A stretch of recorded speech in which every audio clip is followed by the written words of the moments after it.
فلسطین کے مسلمان مظلوم اور قابل رحم، اسرائیل اور اس کی سرپرست مغربی طاقتیں ظالم اور جابر۔ مفتی ابو القاسم نعمانی صاحب کا اظہار خیال۔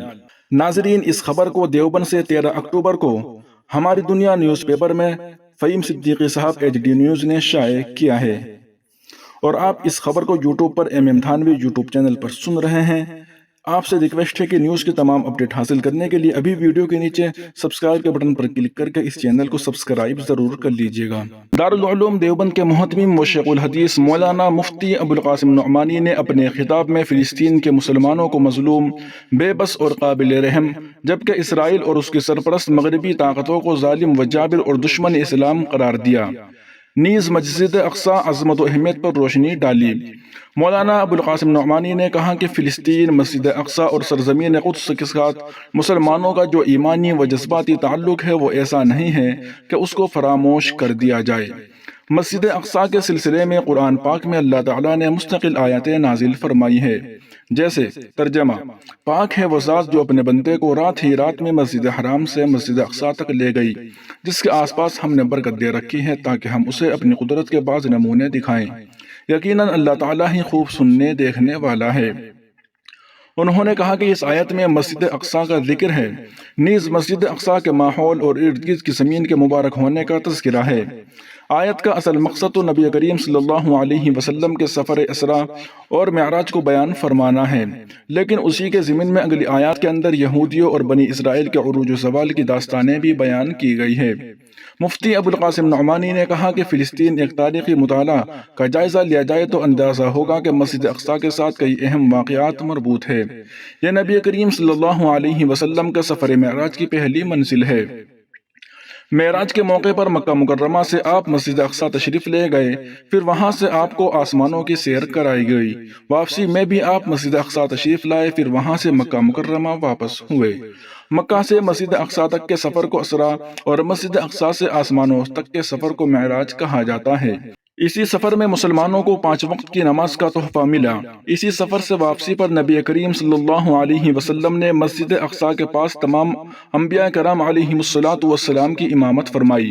مسجد اقصی سے تعلق کی ایک وجہ یہ بھی ہے کہ یہ مسلمانوں کا قبلہ اول رہا۔ ہجرت مدینہ طیبہ کے بعد 16 یا 17 مہینے تک رسول اللہ صلی اللہ علیہ وسلم نے مسجد اقصی کی طرف رخ کر کے نماز ادا فرمائی، پھر تحویل قبلے کا حکم آنے کے بعد خانہ کعبہ کی طرف آپ نے رخ فرمایا۔ مولانا ابو القاسم نعمانی نے کہا کہ مسجد اقصی اور سرزمین فلسطین متعدد انبیاء کرام علیہم السلام کی قیام گاہ اور ان کا مدفن ہے۔ وہاں کی مسجد حضرت سلیمان اور حضرت داؤد علیہ السلام کے ذریعے تعمیر کی گئی ہے۔ پہلی تعمیر تو فرشتوں کے ذریعے ہوئی، جبکہ دوسری تعمیر حضرت سلیمان اور حضرت داؤد علیہ السلام کے ذریعے ہوئی ہے۔ اس لیے مسلمانوں کو جو تعلق سرزمین فلسطین سے، وہاں کے باشندوں سے اور مسجد اقصی سے ہے، وہ انتہائی جذباتی قسم کا گہرا قلبی تعلق ہے۔ آج یورپ کی سازش کی بنا پر عین قبلہ عرب کے اندر جو اسرائیل کی شکل میں خنجر گھونپا گیا ہے، اس کی ٹیز اس وقت سے لے کر آج تک پورا عالم اسلام محسوس کر رہا ہے۔ چونکہ یہ ایک سازشی عمل تھا، اس لیے مسلسل ہر مغربی ملک کی جانب سے اس کی پشت پناہی کی جا رہی ہے، اور نام و نہاد ملک اسرائیل اپنے توسیع پسندانہ عزائم کے ساتھ نہ صرف یہ کہ اپنے قدم آگے بڑھا رہا ہے، بلکہ فلسطین کے جو اصل باشندے ہیں ان پر ظلم و ستم کے پہاڑ توڑ رہا ہے۔ مفتی ابو القاسم نعمانی نے کہا کہ اہل فلسطین کی جرأت و عظیمت کو سلام پیش کرنا چاہیے۔ رمضان المبارک کے اندر بھی جو تازہ حادثات پیش آئے ہیں، ان کے عین نماز کے وقت مسجد اقصی کے مصلیوں پر ظلم اٹھایا گیا، انہیں مارا پیٹا گیا۔ اس کے بعد ان کی طرف سے جو معمولی سی مزاحمت ہوئی، اس کو بہانہ بنا کر غزہ کے علاقے میں بمباری کی گئی۔ اس میں ہزاروں فلسطینی شہید اور زخمی ہوئے، بچے اور عورتیں تک ماری گئیں، لیکن نام و نہاد امن پسند دنیا خاموش تماشائی بنی رہی۔ لیکن شاباشی کے قابل ہیں وہ نہتے مجاہدین جنہوں نے اپنی بے سر و سامانی کے باوجود مزاحمت کی، یہاں تک کہ اسرائیل جیسے متکبر اور سرکش ملک کو گھٹنے ٹیکنا پڑے اور وہ جنگ بندی کے لیے مجبور ہوا۔ انہوں نے استفسار کیا کہ ایسے ماحول میں ہم کیا کریں؟ اور کہا اس وقت ہمارے کرنے کے کئی کام ہیں۔ پہلا کام تو یہ ہے کہ پوری دنیا کے مسلمان فلسطین کے نہتے مسلمانوں کے ساتھ اپنی ہم آہنگی اور تعاون کا اظہار کرے، تاکہ انہیں یہ محسوس ہو کہ اس مسئلے میں ہم اکیلے نہیں ہیں بلکہ پورا عالم اسلام ہمارے ساتھ ہے۔ انہوں نے کہا کہ آج کی دنیا رائے عامہ کی بنیاد پر فیصلہ کرنے کی عادی ہے، اس لیے تمام دنیا کے مسلمان اور خاص طور سے بر صغیر اور خصوصاً ہندوستان کے مسلمان فلسطین اور اہل فلسطین کی حمایت میں اپنی آواز کو بلند کرے اور عالمی ضمیر کو جھنجھوڑنے کی کوشش کرے۔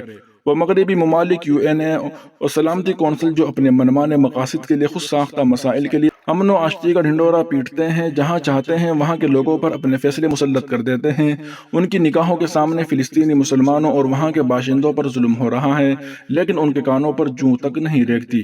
اس لیے ضروری ہے کہ فلسطین اور باشندگان فلسطین کے حق میں اس زور و شور کے ساتھ آواز بلند کی جائے کہ سلامتی کونسل فلسطین کے مسئلے میں حق و انصاف کا فیصلہ کرنے پر مجبور ہو، فلسطینیوں کو ان کا حق دلایا جائے، ان کی جو زمینیں چھین لی گئی ہے وہ انہیں واپس کی جائے، نیز اسرائیل اور اس کے آقاؤں کی طرف سے جو اقدامات ہو رہے ہیں ان پر بندش قائم کی جائے۔ اسی کے ساتھ ساتھ ہم سب کے سب مل کر بارگاہ الہی میں دعا کریں کہ اللہ تعالیٰ قدس کے باشندوں کی حفاظت فرمائے، انہیں ان کا چھینا ہوا وقار واپس دلائے، مسجد اقصیٰ کو یہودیوں کے نرغے سے نکلنے کے اسباب پیدا فرمائے۔ دوستو، اس خبر کو ہماری دنیا نیوز پیپر نے شائع کیا ہے اور اس خبر کو آپ MM تھانوی یوٹیوب چینل پر سن رہے ہیں۔ آپ سے ریکویسٹ ہے کہ اس چینل کو سبسکرائب ضرور کر لیجئے گا، اس کے اندر آپ کو نیوز کی تمام اپڈیٹس پر وقت ملا کرے گی۔